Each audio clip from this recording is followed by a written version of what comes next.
ফিলিস্তিনে মুসলমানদেরকে মেরে ফেলা হচ্ছে।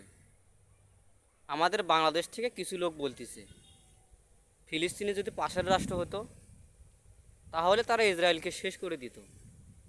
কই, মায়ানমার তো বাংলাদেশের পাশেরই রাষ্ট্র ছিল। মায়ানমারে মুসলমানদেরকে মেরে ফেলে শেষ করে দেওয়া হয়েছে। তারা রাতের অন্ধকারে প্রাণের ভয়ে বাংলাদেশে চলে এসেছে। কই, আপনারা তো মায়ানমারের সঙ্গে যুদ্ধও করলেন না, মায়ানমারের মুসলমানদেরকে রক্ষাও করলেন না।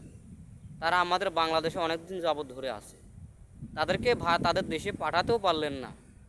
আর বেচারি ফিলিস্তিনিদেরকে আপনারা মিথ্যা স্বপ্ন দেখাচ্ছেন যদি পাশের রাষ্ট্র হতো তাহলে আপনারা ইসরায়েলকে শেষ করে দিতেন। বেচারি ফিলিস্তিনিদেরকে মিথ্যা স্বপ্ন দেখাবেন না, বেচারিরা এমনিতেই ক্ষতিগ্রস্ত।